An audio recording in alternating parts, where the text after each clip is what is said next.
Encore une horloge ancienne. Alors il s'agit d'une horloge hollandaise lanterne. Porte vitrée sur le côté. Donc là c'est un mécanisme lanterne avec un échappement à verge.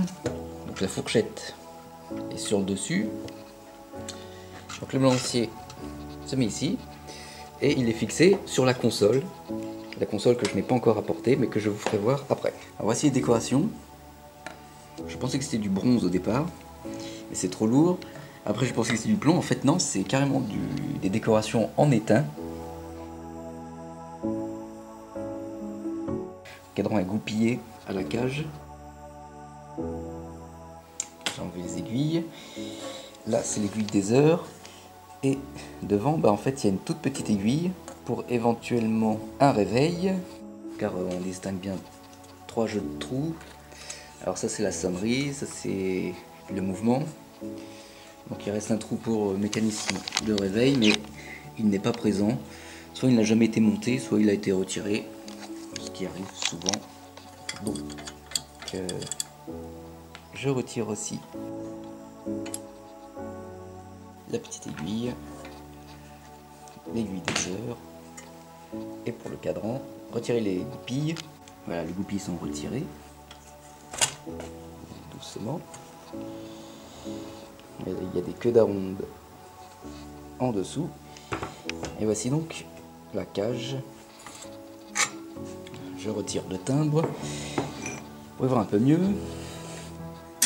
un bon gros marteau. Et voici donc la fourchette qui est reliée à la verge.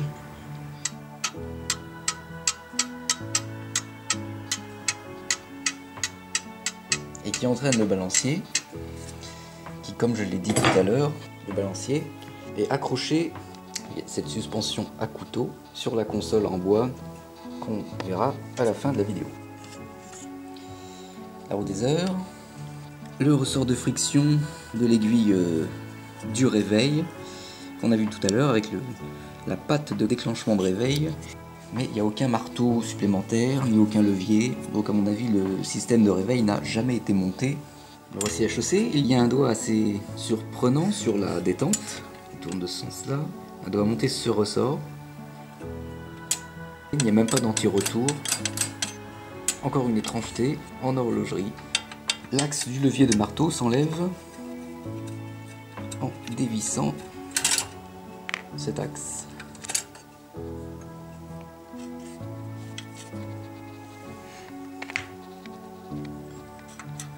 Et voici la verge. La verge est sortie d'une platine mouvement.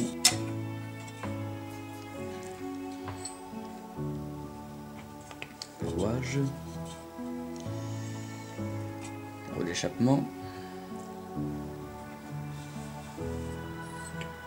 Après il a fallu que j'enlève les petites goupilles des piliers afin de retirer la plaque arrière et d'accéder aux platines de sonnerie. Le chaperon, la platine arrière de sonnerie et le rouage de sonnerie, le volant, très massif, très épais, très mastoc. Et là nous avons un magnifique ressort cliqué sur la poulie qui a retiré la dernière platine. Et je vais pouvoir démonter la cage, retirer les 4 goupilles, retirer les piliers. Et voilà comment on démonte une cage. Et là, je vais pouvoir retirer l'axe de détente. Et voilà, la cage est démontée. Je vais pouvoir tout emmener au bain à ultrasons. Et un petit coup de brosse très léger sur les fers pour faire partir un peu l'oxydation sans enlever la patine. Et puis un coup de brosse sur le rouage également pour enlever la rouille.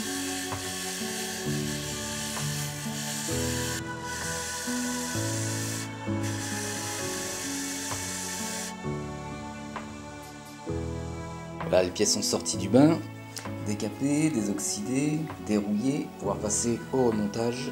Là, le début du remontage de la cage, avec le levier de détente. J'ai remonté le rouage côté mouvement. Tous les bouchons sont ok. Maintenant c'est le tour du côté sonnerie. Alors il faut bien penser à régler le repère de sonnerie. Faire en sorte que la goupille se bloque juste après que le doigt tombe sur la came. Ensuite on passe à la lubrification des pivots pour commencer. Puis graissage, là c'est les goupilles du marteau. Graissage également des cliquets de remontage. Le cliquet c'est juste une lamelle qui fait ressort. Lubrification de la roue d'échappement et remise en place de la verge.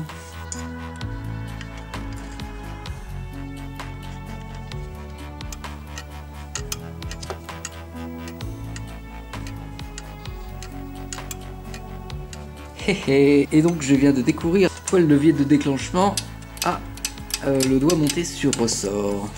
Et bien en fait c'est parce que justement il n'y a pas de délai.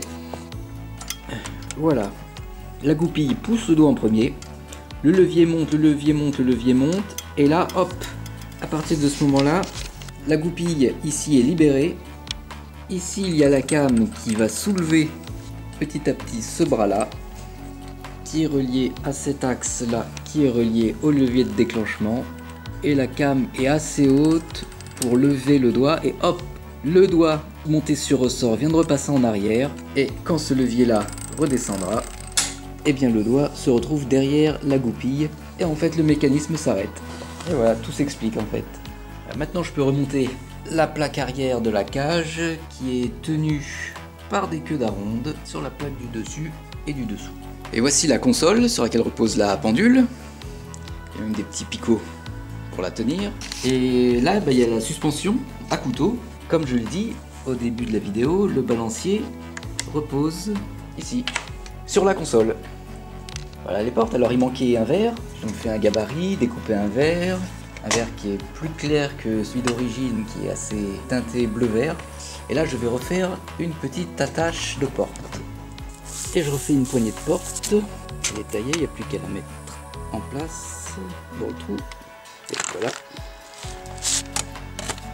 Le nouveau crochet de porte est monté. Je vais faire une petite patine. Et voici la console accrochée au mur. Le balancier est posé sur la suspension.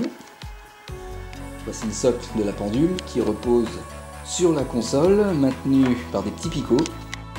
Voilà ce que ça donne.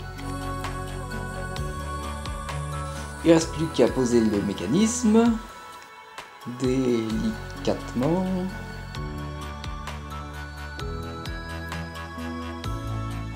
Et puis passer le balancier dans la fourchette. J'ai remis une corde dans la poulie côté mouvement.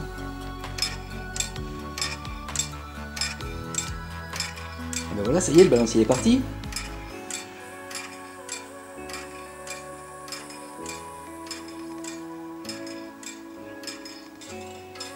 J'ai mis des nouveaux poids et des nouvelles cordes.